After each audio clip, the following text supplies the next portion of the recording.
Hi, my name is Zaylin Jacobson with Exio Gear. Today we have the 8-person Chamberlin tent in the Resi Tent series. What you're going to notice about this tent is its incredible size and relatively light and small packaging. Inside the Chamberlin, there are 5 distinct carrying bags. The first for the footprint, for the stakes, the poles, the rain fly, and for the tent itself. As you can see, there are 5 distinct carrying bags, all for each components. This is so that you can distribute the weight and it makes the carrying easier. Firstly, setting up this Chamberlin tent is setting up the footprint. We're going to lay that out and then stake it into the ground with the stakes here. The footprint has been laid out and staked into the ground, and now it's time to remove the tent from the carrying bag and place it right on top of the footprint. The Chamberlin's welded floors and inverted seams made of 40D nylon ripstop PU 3000 prevent floor rain and are leakage proof. The tent is in place, laid over the exact same stakes as the footprint because it is the same size as the footprint. And now it's time to put it up using the poles.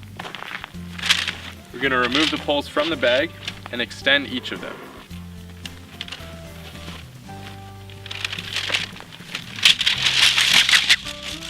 The shock-corded pole design creates almost vertical interior walls, significantly increasing comfort, strength, and usable interior volume throughout the tent. The poles have all been extended, and now it's time to bring this 8-person Chamberlin to life by inserting the poles into their respective sleeves. You'll notice when setting up that the sleeves each have an edge that corresponds to the color of the poles. Also, the buckle straps have a tip on them that also corresponds to the color of the poles.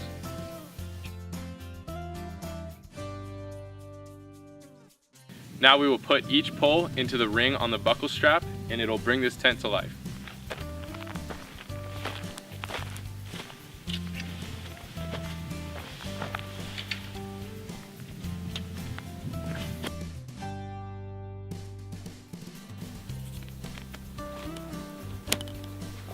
The Chamberlin is all set up. The final step is to clip in the buckles on the tent.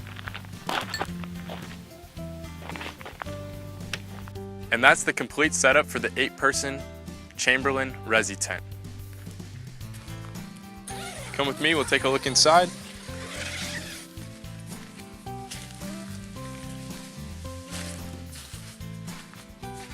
Right off the bat, you'll notice its incredible size, and we also have pockets on the roof and all around the sides to store any gear that you're going to need to store.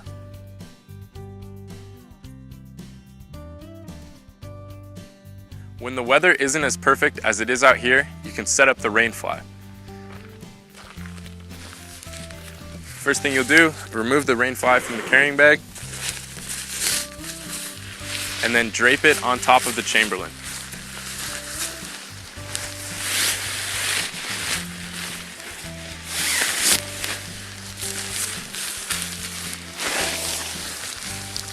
Once the rain fly is in place, you can go ahead and buckle it onto the tent.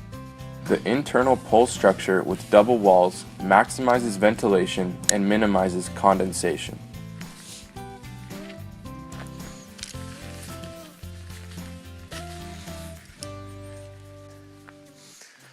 And then lastly, these black bands get wrapped around the stake.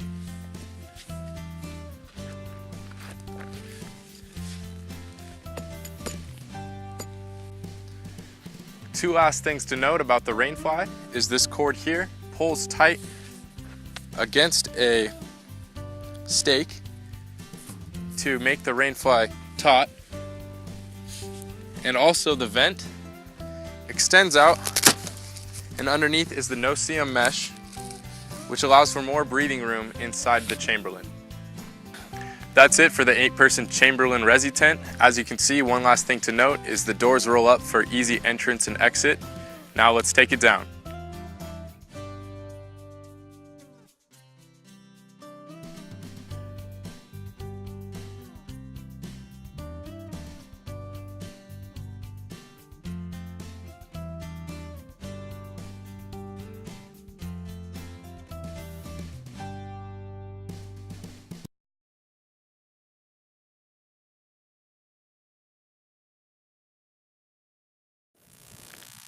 That's it for the 8-person Chamberlin Resi tent. Now for the final product, we're going to pack each of the pieces back into the carrying bag. And if you did forget the directions at any point during your backpacking trip, they're written on the inside of the large carrying bag.